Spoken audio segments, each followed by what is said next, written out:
Hi, I'm Chris from Ikarangi Labs, and I'm going to show you guys how to play Lifeship. So, first things first, we're going to go ahead and jump into the game, but the first thing you want to do is go over to lifeshipgame.com and sign up for an account. Currently, if you sign up for an account, you will have access to the Prelude, which is all there. It's available. It's on the website, and it all runs very smoothly. But what we're going to be showing you today is Rats in the Ranks, which is actually the very first mission available in Lifeship. So I'm going to take you guys through an entire first mission, and we're gonna see what it's like. So we're gonna go ahead and log in. We won't remember that now. And you're gonna have Rats in the Ranks here as your first mission, which is the very first tutorial mission. Welcome to Lifeship. If you're like me, you have skipped reading the instructions and have started the mission. No worries, I'll give you some easy quick start and info and get you on your way before you can say please don't. So that's me. I skip stuff, so I thought it would be better to have some quick start info in here for you guys, and that's what we're doing. So step 1, each player should choose one character from the available starting characters and collect 2 unique character equipment that are linked to that chosen character. So something to take note of is that the website can actually be run from any device that has connection to the internet. So that's a tablet, a phone. Hey, if you want to run it on your fridge, go ahead. If it's a smart fridge or whatever, you can put it on your TV. As long as you have access to the internet and a way of selecting things, you'll be able to use our website companion. If you want to read them out loud, you can. We are going to be providing narration as well. So this stuff will be narrated once we've got the narration done. That's something that we're working on. But you can already see here that we are catering for different groups of players. Now, you'll notice that there's only 2, 3, or 4 players. If you're playing solo, you should take Sedalion. Yeah, so that if when we get down here, if you're playing solo, retrieve Sedalion character card and class board and behavior cards. See instruction manual for Sedalion instructions. So, yeah, so if you're playing solo, you've got a friend in Sedalion, and Sedalion is a player. So 2, 3, or 4 players is our choices. So what we're going to do is we're going to move over to the table now, and I'll be using my cell phone. And the cell phone, because I've got a login here, will track where we're at in the story. I'll be able to open it up on the cell phone, and it'll be right there. It's very, very fast, easy, and intuitive. All right, so I've got the app here on my phone, as you can see.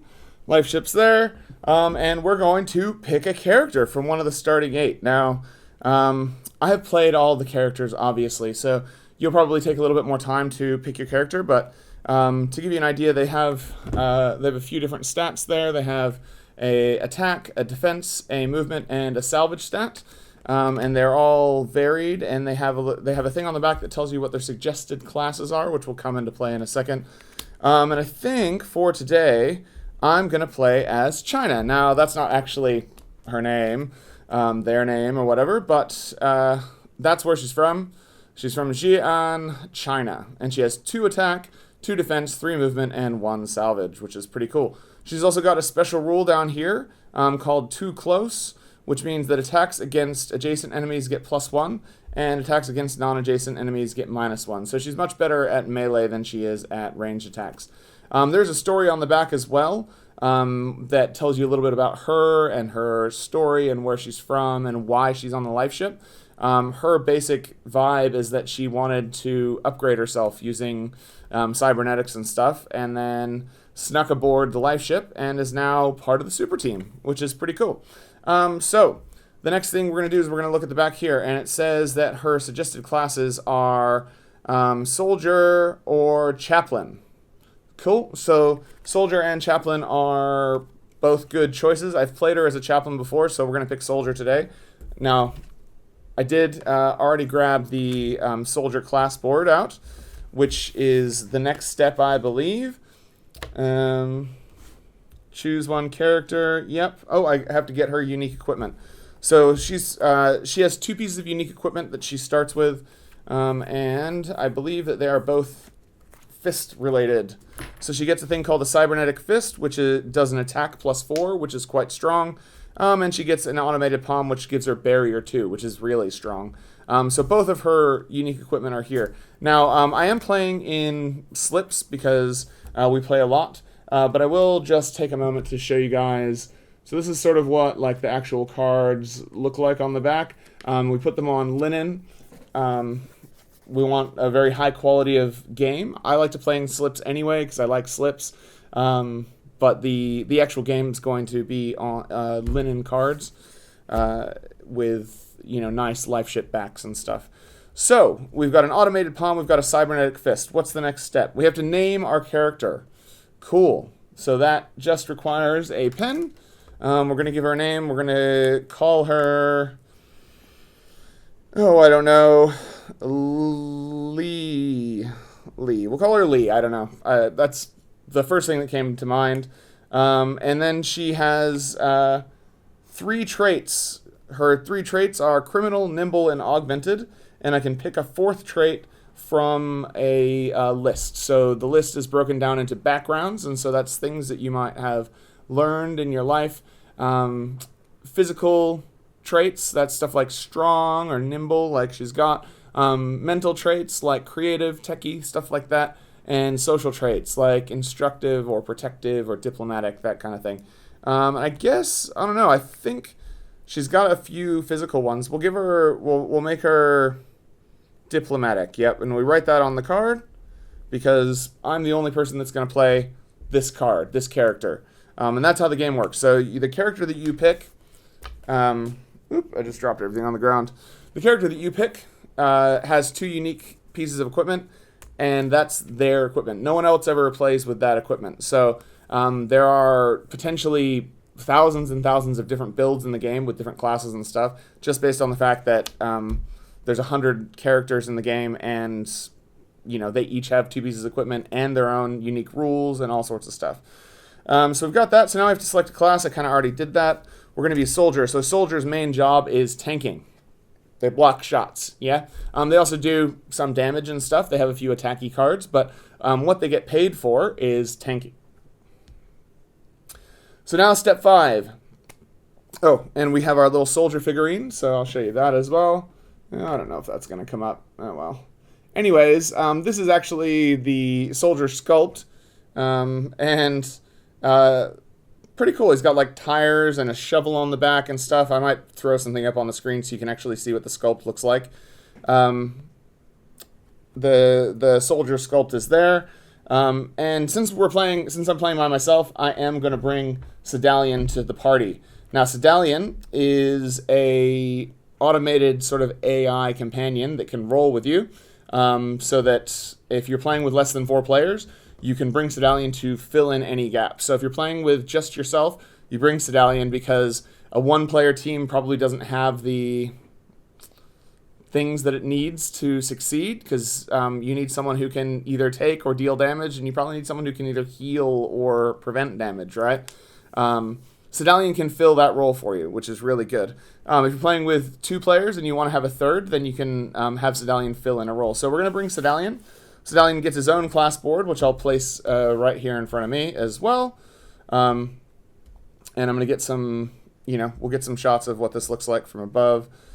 Their class boards are similar to the player class boards, except for that Sedalion gets a specialist type to go with his stuff instead of like a deck, because he operates like an enemy. So since I'm a soldier, I might want him to come as a healer or a salvager, because I don't really have very good salvage. So I think we'll go healing. It's probably the safer option. So we pick the medical program specialist type. There you go. You can see there. Maybe. Don't know. That's a starting specialist type, which gives us his 5 specialist cards, because he'll now be a healing Sedalion. And then we make sure that we grab his core program cards as well.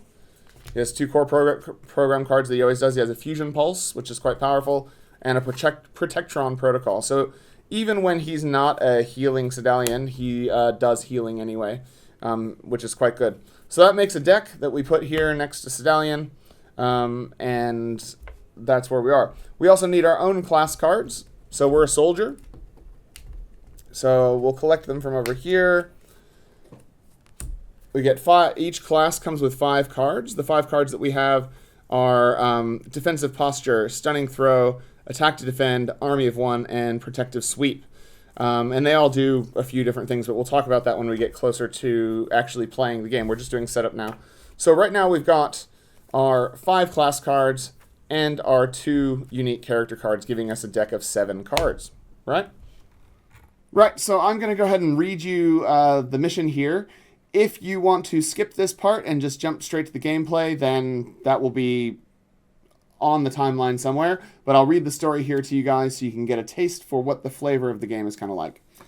So, it's been a week since the ship departed Earth. You and around 20,000 other survivors clambered aboard one of the last life ships available, pursued by a horde of angry Xenos. You barely escaped with your lives. You're on your way to a meeting with the captain. Walking the corridors, you can't help but notice that the whole place feels unfinished. You pass piles of building materials, metal sheets, plywood, and electronics strewn about with no organization or purpose. A small boy with no pants on sprints past you making gun noises, with his mouth brandishing a long metal pipe with a surprisingly jagged end. Before you think to stop him, he has rounded a corner out of sight. It takes you almost an hour to walk from the rear section of the ship to the captain's office. A tall, severe woman is standing near a doorway with a handwritten sign that reads, "Captain's Office." She is wearing a fluorescent green puffer vest over a white long-sleeve shirt.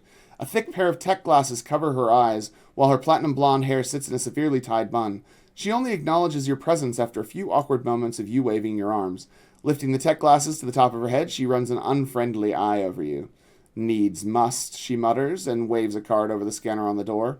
It flashes red and beeps, but the door does not open. She waves it again, with the same result. Sighing, she inserts her large fingers in the crack, then wrenches the door open. The woman motions you into the room. Once you are through, she pulls the door shut behind you. The room is a 10-meter square with a single 1-meter square table in the middle surrounded by beanbags.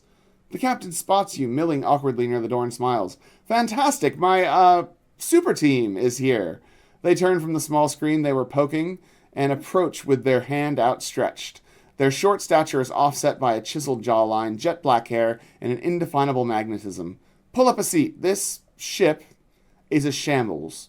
We've got enough food to feed the masses for about 6 months, then we start having some difficult conversations. I'm just joking, of course. Eating people is like Plan D, at least."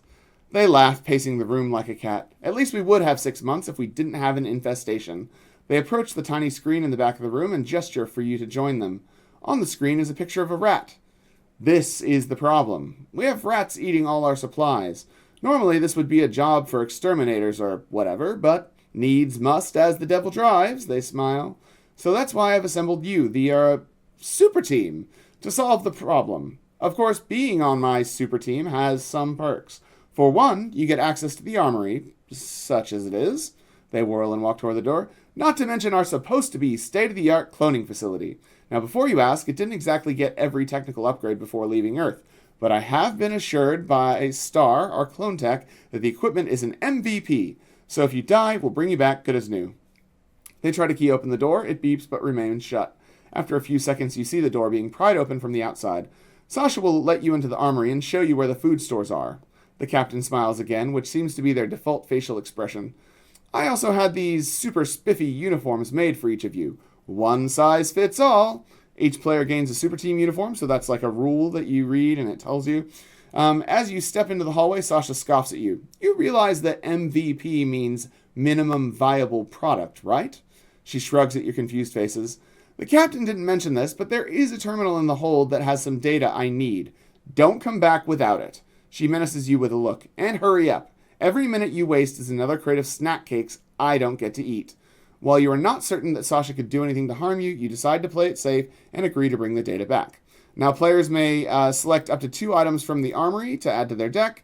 And it says if you do not have a medic in your party or the starting character from Germany, one player should take an enemy scanner. Scanning enemies provides vital information to the ship and unlocks new equipment for players to craft and purchase. Excellent. As you are leaving the armory, Sasha stops you. "The captain also wants me to make sure you know about their captain's credits." She rolls her eyes. "You'll receive them for doing things that the captain deems useful. So players receive captain's credits based on the class. Check the class board for details." Geared up, you descend through the decks of the ship to the cargo hold. Thousands of pallets stacked to the ceiling fill the space. You get close enough to read the labels on a few pallets. Nutrient Block Alpha, pineapple pizza flavoring, and premium dog food. Beyond the doorway, you see ripped open cans of lima beans, bags of rotting meat shredded and half devoured, and just so much feces. Steeling yourself for the mission at hand, you enter the corridor and are immediately beset by large, toothy, angry-looking rats. So what we're going to do is we're going to open the map key, which we can find by going over to Rules on the thing. And then I can show you that. And then we're going to go to Map Setup here at the top. Bang. Map Setup. Woo. I don't know if it's going to focus. Yep, there we go. So I'm doing this on my phone. You can zoom in on it so you can see it better. It's just a website, so you just zoom in on it. So what this is telling me is because I've got 2 players, I'm going to set up some salvage piles. I'm going to set up some rats, and I'm going to set up some doors. So first of all, let's do the doors. We've got a couple of salvage piles, so we're using the map here. Now the salvage piles are reversible, so they have a 3 on one side and a 4 on the other, and then they have a 1 and a 2. 1 and a 2. So they've got you can see the pips there. Yeah. That way, when you're accessing those salvage piles, you can just flip them over when you've taken some of the salvage. Makes it pretty handy, actually. So we're going to put some salvage there. And then we get a 3 pile over here. And you can see on the map it kind of corresponds with what the map looks like, which I'll put on the screen and stuff. I'll do some shots of that so you can get a better look, because obviously that's going to be important. Then we're going to grab a couple of rat standees, and we may as well grab the 1 and 2 or whatever. We've got number 1 rat. He can go here. We've got number 3 rat. I mean, you can pick whichever numbers you want. It doesn't actually matter. So it looks like there's 3 rats here. 1, 2, and 3. And they're hanging out. So that's what we can see right off the bat. That's the room that we've entered into. And then I've got my 2 figures here. We're going to place them on the board. And we've got Sedalian, and he's playing a medic, so he can stand there. And I've got my soldier there. Cool. So now we have set up the board. And any time that we need to see what's in the next room, it will come up on the actual map, which is pretty cool. So we're placing the figures on the starting hexes. Those are represented by these green hexes here. All right. So the next thing we need to do is we need to get the rat behavior deck. A rat card, rat of usual size, which I think you should be able to see at this point. Yeah, cool. They have some stats and things, and we'll put that just here so we know what it is. They have 3 health, and they have 1 modifier. So when they pull a attack, they can get a +1 or a +2 or a -1 or a -2 depending on what card they pull. But we'll talk about that when it comes up. So I'm going to shuffle their behavior deck. Give that a shuffle. Da, da, da, da. Cool. Now we know we'll find out what they're going to be doing. We're going to shuffle our deck, which is here. That way we can draw our cards. We're going to shuffle the enemy's modifier deck, which is the deck that they use. Looks like that. This is the deck cool. So this is the deck that they use to attack us with. It will tell us whether they missed or if they did extra damage, that kind of thing. And we're going to put that there so we have access to it. Players also have a modifier deck, and it's slightly different color. And then Sedalian is a player, so he gets a modifier deck as well. So we're going to shuffle Sedalian's modifier deck. We're going to set our health and energy dials equal to our class. So you can see here, I'll try and show it to the other. So we're a soldier, so we're going to start with 25 health and 11 energy. Cool. So we're going to set our little dial here to 25 health and 11 energy. Now the main game is going to come with a bespoke dial for each class. That's the plan anyway. So now our goal is to retrieve some data from a server, which we can't see here on the board yet because it's probably behind some doors, and to kill all the rats. So that's what we're going to do. So first of all, we're going to draw ourselves 5 cards. 1, 2, 3, 4, 5. Now, what we're going to do is we're going to look at these cards, and we're going to decide on them. So we've got Attack to Vend, which is a really good attacky card. Attack +6 is quite good. We've got Cybernetic Fist, which is attack +4. It's a little bit worse, but it has an extra ability. We can give ourselves some barrier this turn, which is cool.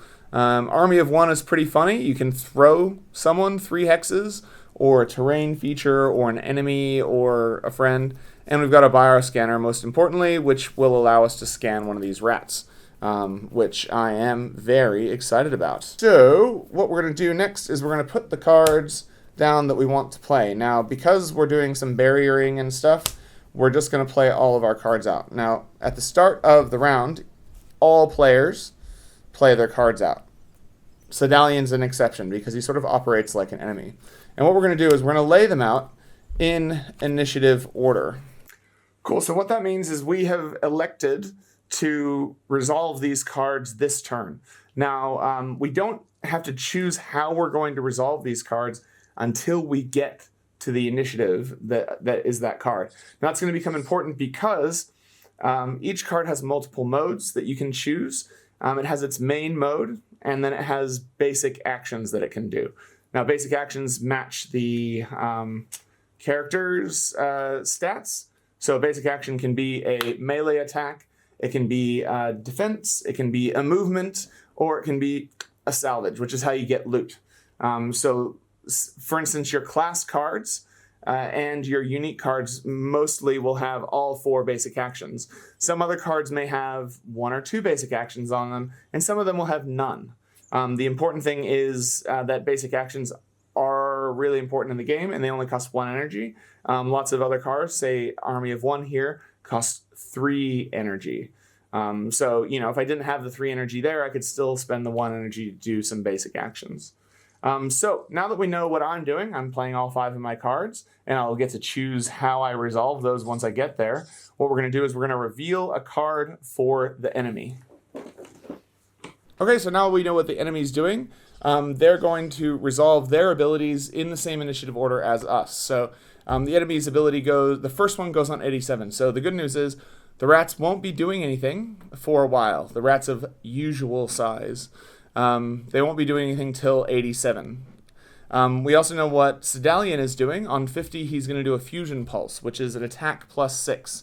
And so we know that he's doing that on 50, and we can plan around it. We get to make all the decisions for Sedalian. We just decide based on the card that he reveals. So he operates kind of like an enemy, but we get to make his choices for him. So the first thing is we know that the enemies are going to attack on 92. And they're attacking for 3 plus X, where X is the number of enemies adjacent to me. So if there's 3 rats, and all of them are adjacent to me, they'll be attacking for 3 plus 2, so 5, which is not nothing, especially given that they're just rats. So I'm going to play my automated palm. So what I do is I pay 1 energy using my dial here, and now I only have 10 energy left. And it gives me 2 barrier, and I put a die here on my card that represents my barrier, and I put that into my discard, which I will put right there. Now, barrier is a type of defense that reduces all attacks incoming by whatever the value of the barrier is, and it doesn't go away until the end of the round.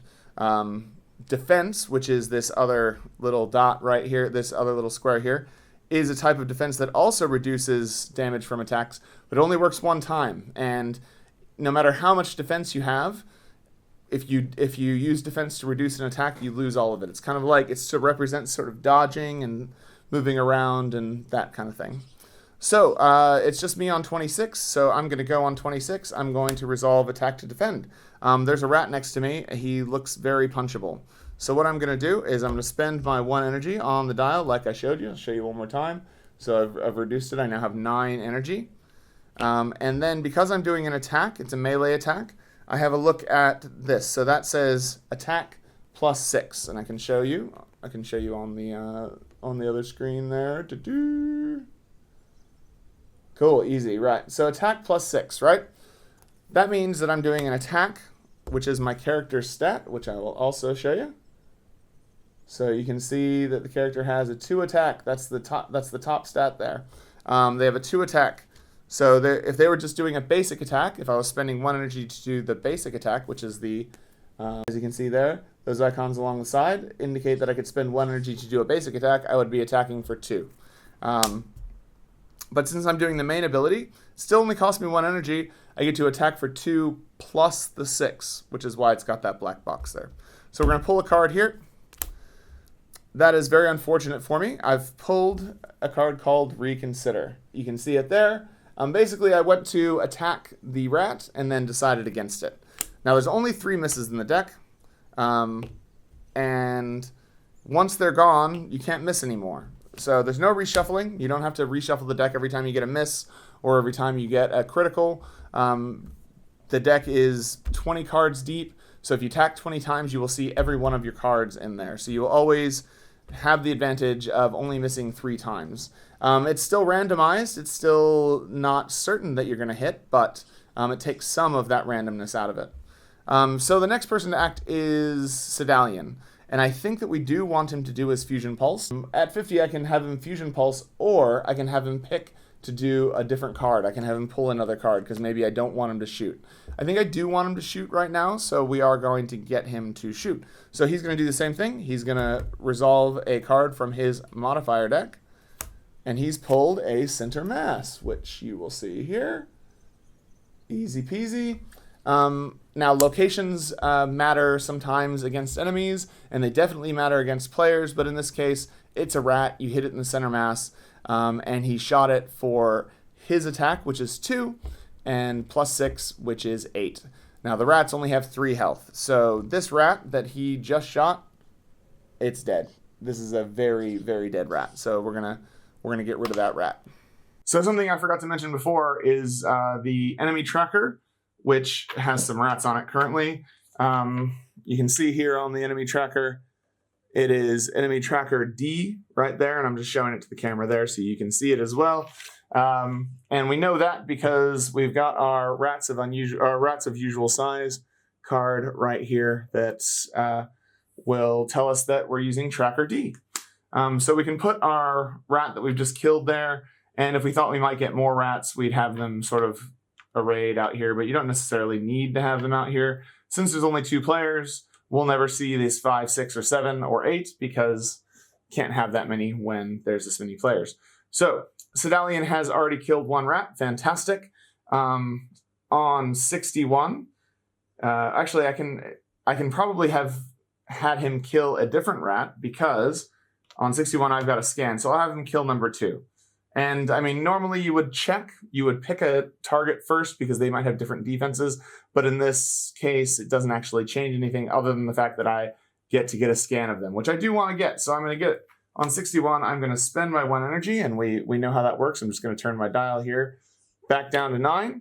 And we get an enemy scan of an adjacent enemy. There happens to be a rat right next to me. So if we return that to the ship, we get 2 captain's credits.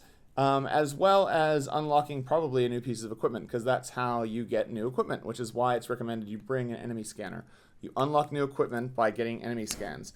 The only downside is that it does take up a spot in your deck. Okay, and now that we've resolved our enemy scan card, we are going to put that into our discard. Right, so the rats do not go until 87, and I have 2 cards before them, so realistically I get to do everything that I want to them before they even get to go. So on 82, I'm going to get another shot at hitting this thing. So I'm going to spend my 1 energy, go down to 8 energy. And I have an attack plus 4. We remember my stat is 2. I forgot this last time, but I have my special rule. So it's a melee attack, so I actually get a plus 1 to that. So I have a 2 plus 1 plus 4, which is 7. So the math is not super complex. So we're going to attack this rat for 7. It only has 3 health. We hit it center mass. Nice. So you can see it again. Cool. So that's a dead rat. So we put him back on the board over there. Fantastic. And then on 85, we are going to use, instead of throwing anything, we're just going to spend 1 energy. And this is where I was talking about the basic action. So I'll show this to you here. You can see on the card. So this one actually has basic actions plus 1.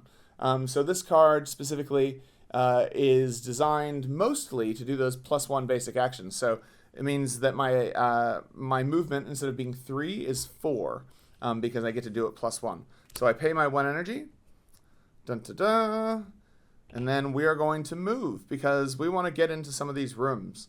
So I'm going to go 1, 2, 3. And the way you open doors in this game is you just move on to the hex, unless it says that it's locked. So I moved 4. Now, what we're going to do now is, because we've opened a door, almost every door in the game will have a trigger. It'll have a story trigger on the mission, right? So we've opened door 1. So what we do, and I'll show you that on here. So we're going to open door 1. Right, so we opened door 1. I tap the button on the thing, and we get to see that we've opened the door 1. So it says, forcing the door open, you can tell that this room has been shut for a long time. The sounds of skittering are much quieter in here, but you spot a few rats toward the back of the room. Given how easily you handled the first lot, we did handle them pretty easily. You ready your weapon and begin marching. Just as you take your first step, you hear a soft mechanical whirring and watch as a security turret rises from the ground. It's gently spinning gun barrels pointed directly at your head. Okay, so now there's going to be a turret, I guess. So what we need to do is we need to go to the map setup for that room. Cool. So that tells us that there are 2 more things in the room and some more salvage piles, which is pretty fun. So that's all on the app. The app tells us exactly what we're putting in this room. So we've got an enemy tracker, and we've got a turret deck. We've spawned a ship defense turret, which is just here. It actually has 12 health. And a static barrier, so it's very tough, which is a little bit scary, but that's okay. It's okay, we can probably handle it. I'm just going to put this deck over here. The stuff doesn't actually take up as much space as it looks like, because I'm trying to fit it all into one camera shot, which is making it a little bit difficult. But that's okay. It's okay. So we've got our ship, or we've got our turret. So the important thing is that we are on 85 when that happens, and then we reveal what they're going to do. So as you can see, if you look at this card here, they would have gone on 58 and 67. Because those initiatives have already passed, we don't resolve their abilities. They were in there doing their abilities on those initiatives, and we weren't there for them to shoot at us. Cool, so that's the end of my movement. Now the only thing to resolve is that last rat. So the first thing that rat's going to do is he's going to move. So if we look at their ability card here, you can see he's got to move 2. We have a look at their stat card here. We can see in the upper left-hand corner there that they do not have any bonuses to any of their stats. Which if they had, say, a +1 to their move, that move 2 would become a move 3. Very common sense. So what the enemies are going to do is they're going to focus the closest person they can see. They will always go for the closest person they can see, and if it's a tie, then they go for the person who went the fastest. That's the person that played a card with the lowest initiative. So because I went the fastest, I'm 1, 2, 3, 4 hexes away. Sedalian is also 4 hexes away, but I went well before 50. This rat is going to come over here, and he's going to try and attack me. Good news is he can't get to me. So on 92, his attack, which is attack 3 plus X, doesn't happen because he's not adjacent to me. He can't attack me.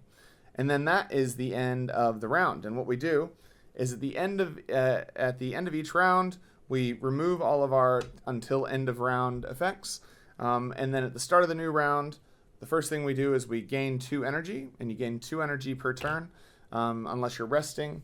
And then we draw back up to 5 cards. So if I had 1 card still left in my hand because I was holding on to it so I could defend myself, I would only draw 4 cards to give me a total of 5. So you only ever draw back up to 5 cards. So I draw my 5 cards, and basically I'm now going to choose which cards I'm going to play. Again, because that's how the game works. But now we have a turret to contend with. And what we're going to do is we're going to play defensive posture, and we're going to play protective sweep, and we're going to play stunning throw into play. So we're actually going to keep 2 cards in hand, and I'll show you those cards, and I'll show you why. So the first card is Bucket. Bucket is a piece of armor that if you get hit in the head, So when the enemy attacks, they get a location just like we do. If I get hit in the head, I can play this for free instead of paying the energy because it's hitting me in the head where I'm wearing the bucket. I'm also going to keep my super team uniform in my hand, which you can see here, because I can. That one actually has locations all over the body, so head, chest, arms, and legs, which means that if I get attacked, I get to play it for free. So I know I'm going to get attacked this turn, so I probably can't kill that turret right away. So I'm getting ready to defend myself by keeping these in my hand. You can always play defenses reactively. So now that we know what I'm doing, we get to find out what the enemy's doing. So the rats of usual size are going to do a Cower 3 and a Barrier 2. So you can see there.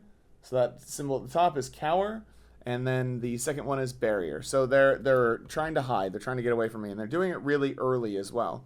Sedalion is doing a bunch of stuff, but it's called Protectron Protocol. So he's going to move, then he's going to defend +2, and then he's going to protect, which means that if he's standing next to me, any attacks that would hit me, hit him instead. Easy peasy. Then he does another move and a defend +2, and then he's going to heal people, which is great. He's very pleased about that. And last but not least, the turret. The turret is going to Barrier 4, and then it's going to attack for 4 with Hobble 4, and it gets to attack at line of sight because it's a gun. So on 5, both me and the rats are going to go. So I'm going to spend my 1 energy, and I'm going to set up Defensive Posture. Now, Defensive Posture is a card that stays out, and it has 2 ticks on it. So you can see there. Oh, maybe you can't see. So Defensive Posture stays out. It has a little infinite sign in the bottom right-hand corner. That's how we know it's going to stay out. I'm going to put a die here to represent 2 ticks. The next 2 times that I gain defenses, I can gain those defenses +2, which is great because I only have a 2 defense. So now I have an effective 4 defense, at least for the next 2 defenses. So also on 5, the rats are going to go. Now, if there's a tie, the players choose. Yeah. If there's no way to resolve a tie, like there's no set of hierarchies or rules or anything, the players always get to break the ties in their own favor. I decided to go first, but it doesn't actually matter. The rat is running away. So the rat's going to try and get away as far away as it can. When it's cowering, it's trying to break line of sight because it doesn't want to get shot either. So then on 12, Sedalion's going to go. So he's going to move. He gets to move +2, so he's going to go 1, 2. Oops, he's fallen over. Oh, sorry, he's just moving and then defending +2. So actually, since he can't get to me, what I might actually do is one of the cool things with Sedalion is you can any of his abilities, any single line of his abilities. So this is what we call So this is what we call one ability. So that thing on 12. Instead of doing that ability, if it's not useful, he can do a basic action, just like a player. So I'm going to have him do a basic action because I want him to salvage this pile. So what he's going to do is he's going to tick this down 1. He has a salvage of 2. So what we do is this is the salvage deck here. He has a salvage of 2, which means that we look at 2 cards. Cool. We get to look at 2 cards, and we take 1. So you always take half rounded down with a minimum of 1 if you have any salvage. So as a person with a salvage stat of 1 would just take 1 off the top. With a salvage stat of 2, gets to look at 2 and take 1. Salvage stat of 3, you get to look at 3 and take 1. Salvage stat of 4, you get to take 2, and you would reduce the pile accordingly. You would take 2 dots off there. Now, salvage comes in multiple tiers, from tier 0 all the way up to tier 4. Higher tiers are more valuable. It also comes in 5 types, which is electronics, biomass, treasure, metal, and xenosalvage. Xenosalvage is like a wild, and the reason that you collect this stuff is you can use it to build buildings, and you can use it to build new equipment and things like that. So I've got a tier 2 metal salvage here, or a tier 0 electronic salvage. We'll take the tier 2 metal, and because it's Sedalion, it just goes under his card here. He has a storage capacity of 2, which is on his card, so he can hold 2 pieces of salvage.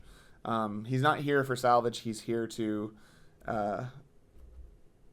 heal me. That being said, players don't have a maximum amount of salvage they can have in their deck, but it is in your deck, which means that eventually the only thing you're going to be drawing is salvage, and you won't be able to get out of the mission. So what we're going to do next is move on to 15. The one rat that's left is going to gain 2 barrier, and we're going to indicate that by putting a die on the tracker to say he has 2 barrier, and then we're going to move on. So on 18, I'm going to move in. I'm going to use my protective sweep, and I'm going to go 1, 2, 3. I get to gain a defend. I get a defend +1, and I will use my defensive posture, so I get a defend +1, +2, which gives me a total of defend 5, which is really good. And I also got to move over to this thing here. Okay, so the next thing that's going to happen is I am going to set up Stunning Throw, which means that my next attack can gain Stun. Now, Stun is a status condition, obviously, that prevents them from doing whatever their next ability is. So if I stun an enemy, they don't get to do their ability. Fun stuff. So that's all set up out there.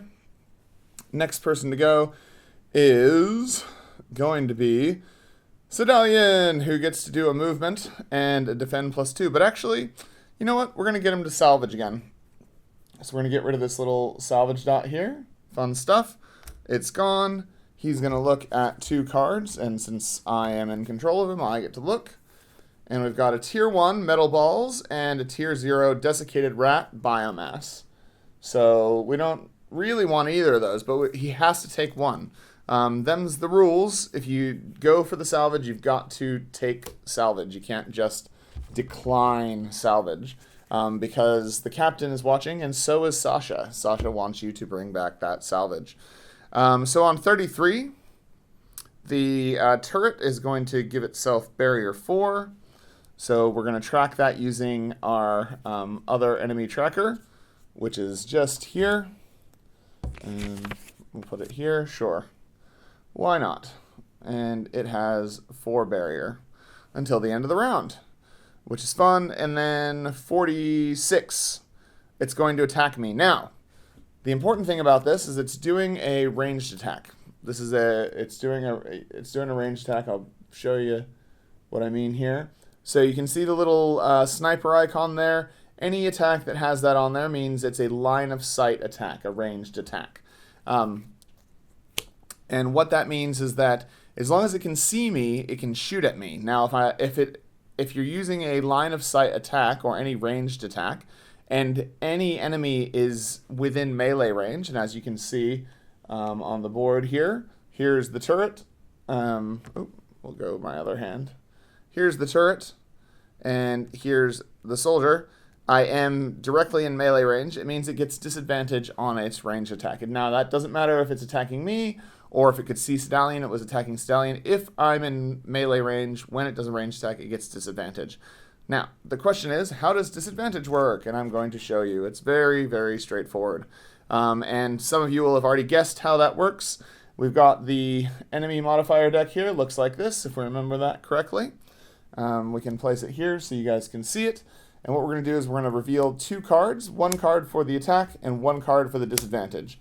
Now, because it has disadvantage, it's attacking us, we get to pick. So sometimes it might actually be advantageous for you to pick a hit instead of a miss. Because, for instance, if you're a soldier and it misses you, you don't get credit for defending an attack. So you might pick a plus or a hit that actually hits your defenses, because then you get paid for it. In this case, we've got Searing Wound. Cool. So we've got Searing Wound, which would be a +1, because we know that it has a plus modifier. You can see the plus on there. The modifier for the turret is, it's 1 as well. So it would be +1. So it's attacking for 4. It would hit me for 5. And if it hit me for any damage at all, it would deal 4 hobble to me, which would mean that the next movement I take would get reduced by 4. Now the other option is Wing Lance. Fantastic. So Wing Lance has a minus on it, which, as you guessed, means -1 because that's what the turret's modifier is.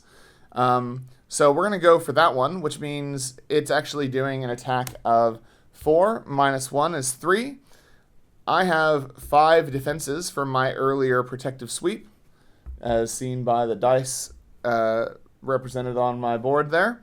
And that 5 is going to reduce that attack by 5 and reduce it to 0. Now the good news is that when I fully defend an attack, I gain a captain's credit. So I gain a captain's credit here. Fantastic. Really well done. And I don't take any damage, which is also well done. And then on 48, so now the turret is completely done with his turn. Sedalian has a heal 5 self or an adjacent ally. No one's taken any damage yet, so Sedalian's just going to use that as a basic action, and he's going to take 2 steps over towards the rat. Pretty straightforward, right? And that's the end of the round. So then we remove all barriers and things like that, defenses. No one has any more barrier, and I draw. I didn't even have to use my defenses that I kept in my hand, if you remember. I had my bucket and my super team uniform. So those are still in my hand. I still have those in my hand, which means I'm only drawing 3 cards this turn.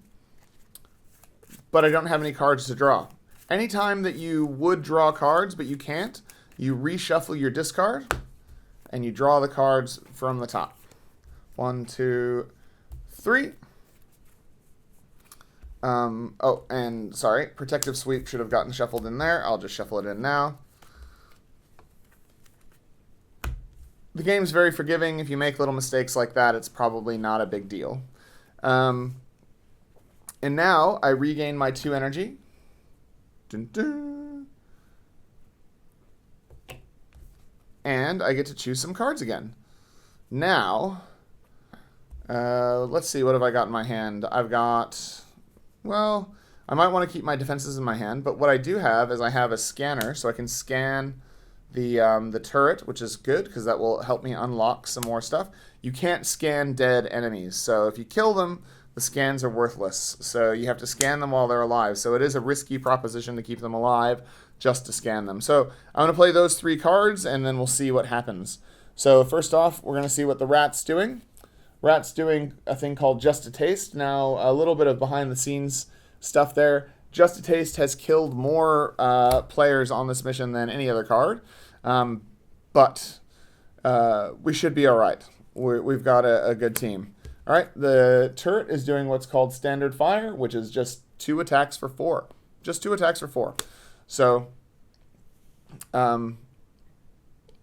that's happening on 41 and 62. And Sedalian, who's headed over to that rat, is using Gorgos the Healing Drone. So on 24, he can heal for 5 and then cure for 2. So the first one to go is actually the rat. So the rat's going to move 2, so he moves to the closest person. He doesn't need to use more movement, so he moves right up to Sedalian, and he's going to attack Sedalian for 1. So, bang. So he attacks Sedalian. He pulls a card. He's pulled a miss. He's pulled another miss. This one's called Licking Wounds. So what that means is that he missed. If he had any status conditions, so like say the rat was wounded or on fire or whatever it happened to be, he would cure that wound. Yeah, makes sense? Pretty straightforward. So now Sedalian has an ability on 24. He's the next person to go. And I think we're just going to, I don't know. I think we'll just get him to move 1. We'll get him to move 2. We'll get him to move, well, he's already got a full salvage deck. Actually, maybe we'll get him to go this way. We'll move him this way so he doesn't get hit again, because there's a second attack from that rat, and there's no reason for him to get attacked. So the second attack is on 25. It's an attack for 2. Since Sedalian wasn't standing next to the rat, it can't do that attack. Now the next thing to do is 41. So the turret is going to attack me again. I'm still next to it, so it still gets disadvantage. So it pulls 2 cards. And minus minus, we know that its modifier is 1, so minus minus means minus 1, so it's attacking for 2. In the legs. So what I'm going to do is I'm going to play my super team uniform. Here you can see the dominant locations. Super team uniform covers every location, which is super handy, and you can play it reactively. So I'm playing it reactively to an attack. I have a defensive 2. I was getting hit for 2. I take no damage. I get a captain's credit. Ding! And then it is me on 61. I'm going to gain another scan. So I'm going to use my bioscanner, which you guys remember from before. I'll spend my 1 energy, and I will gain a bioscan of the turret. So that's another card going into my discard, clogging it up. And then it's the turret again. The turret is once again going to attack me because I'm the closest. It sees Sedalion, but it's not attacking him because I am definitely the closest person. So once again, with disadvantage, there's a miss or a plus. So it's an attack for 5 or a miss. I'm going to go ahead and take the miss because I don't have enough defenses to fully defend against that attack. So I will take no damage from that attack. So that would be an instance. So say it had pulled a minus and a miss, and I had the ability to defend against it. I might have taken the hit, even though it would have cost me resources because I would have gotten the captain's credit for it. So there's some small perverse incentives, but they're not really perverse. It's just, doing your job is cool. So now I'm actually going to attack. I'm going to attack the turret. We're attacking it with our cybernetic fist, which I will show you here. Attack +4. Its other ability is that when you shuffle your deck, you can put it on the top or the bottom. I forgot about that. It happens all the time. Whenever we're at cons and stuff, we'll explain the rules to people, and then we just get them wrong because we've been playing for so long. We forget small things. The cybernetic fists, I usually remember when I played as China in our tests. I definitely did remember because it's a very good ability. So it's a melee attack. I reveal 1 card. We've pulled Headshot. So we get a +3 to our attack. So we have an attack +4, which is our 2. +1, which is our special ability as our character. We get +1 because we're a soldier. So that's 4. +4 is 8. +3 is 11. And we're stunning it. So that icon there is called stun. So what we're going to do is we're going to put 11 worth of damage. We just use dice to track damage. We find that that's the easiest way to see stuff. But you're welcome to, we are going to include damage tokens and dice. So you're welcome to use what you like.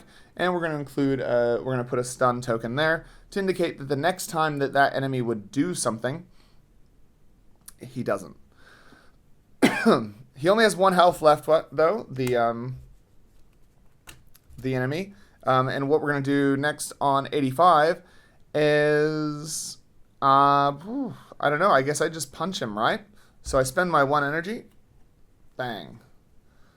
Roll that down 1. I reveal another card. I pulled a -1. That's okay. With all of my stat boosts and stuff, I do more than 1 damage. This thing dies. It is now gone, so the stun doesn't matter. The turret is dead. And then we move on to the next round. Easy peasy. So as you can see, once you sort of get into the flow of how things work, it becomes very easy to sort of resolve everything. And since we only have 1 card left in our hand now, we draw 4 cards to get us back up to 5. So what we're going to do is we're going to pick our cards. These stay out until we use them. Yeah? That has 1 tick. So these 2 cards will stay out here until we use them. So what we need to do is we need to salvage this console here because that's what Sasha told us to do. So we will do that. And then we need to move. We're going to regain our 2 energy for the start of the turn. I'm going to drop some salvage, and we'll keep the bucket in our hand because that's what we need to do. All right, so now we no longer have a turret, so we can get rid of this turret deck. So it is important to note that what?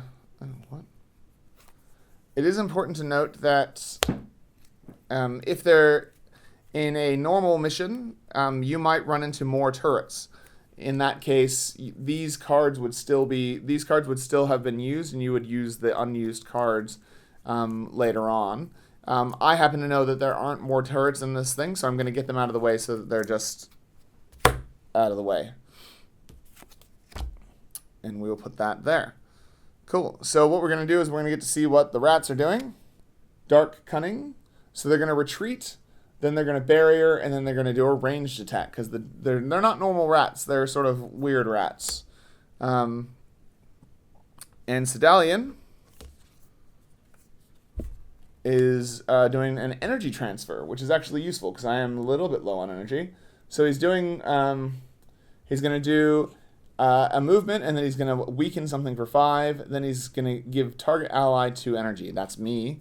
I would love to get 2 energy. Now he can give it to himself. That's a recent change we've made to it. If he any time that Sedalian would gain energy, he can cure himself instead. So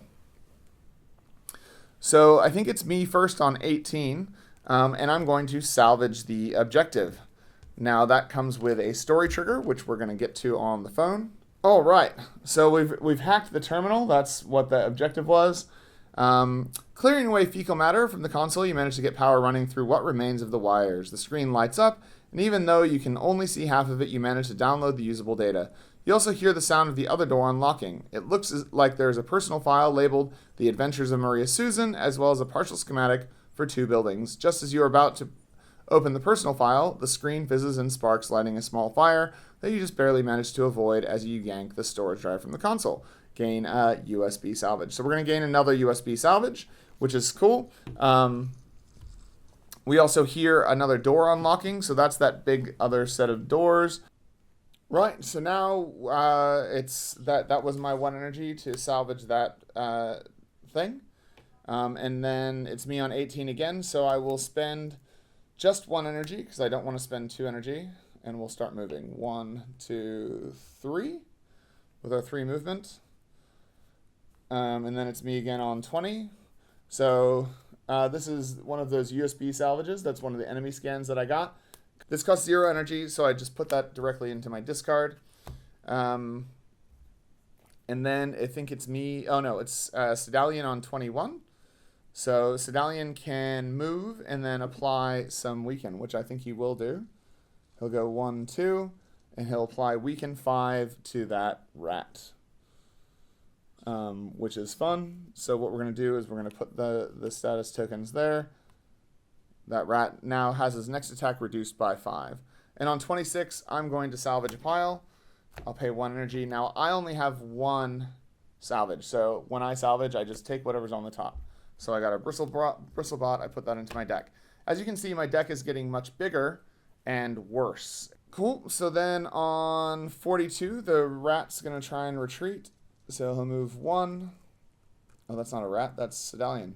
So the rat will move 1 to retreat. Then he's going to gain 2 barrier. And then on 68, then Sedalian is going to give me 2 energy, which is great. And he's going to get a captain's credit, which means, more importantly, I get a captain's credit, because that was his bounty, was to give allies energy. And then the rats are going to attack. They're attacking Sedalian because he's the closest, and they don't have disadvantage this time. They're attacking for 2. Cool. So they've pulled what's called Gear Shot. So Gear Shot is the super critical in the game. And what it is if an enemy pulls Gear Shot and you get hit with it, you must basically destroy a piece of equipment, either in your hand or your discard. If you and what happens is you replace that piece of equipment with a piece of broken equipment. So it represents whatever your equipment is taking the hit for you. If you don't have something that can be Gear Shot, then you just take normal damage. So it's sort of a miss and a hit. It just depends on what you're hoping for. When it hits Sedalian, it's just a normal hit. So Sedalian is getting hit for 2 damage. Now, he's just given me 2 energy, and his special rule, his ability, his character ability, is that any player may pay 1 energy to get him to do a basic action. He happens to have 2 defense. If I spend 1 energy, I can have him defend, and he takes no damage. And so that's what I'll do. So the rat doesn't get to hit him, which is good. And that is the end of the round. And we move to the next round. So what I'm going to do is I'm going to shuffle, because I have 1 card in hand, and I need to draw back up to 5. You'll notice that we haven't shuffled any of the modifier decks because we haven't gotten all the way through them. 2, 3, 4, 5. We're also going to remember to regain 2 energy. And then we're going to pick some cards. And what we're going to do is we're going to move this way, and we're going to drop some salvage because it's just clogging up our hand. Good news is it's all free to drop, so that's what we're doing. Then we get to see what Sedallion's doing. Sedallion's moving +4, and then he's curing, and then he's healing and healing, which probably isn't super necessary, so I might actually have him just move into the next room. But we'll see what we've got here. So we've got Eyeball Rip. So Eyeball Rip is, here we go. As you can see, yep, it's an attack for 2, and it pierces all. Yeah, and it doesn't use the modifier deck, so they can't miss. Rats are real good at hitting you in the eyeball. So if you're standing next to a rat, when the Eyeball Rip happens, you're getting hit for 2 or more. But it is quite dangerous.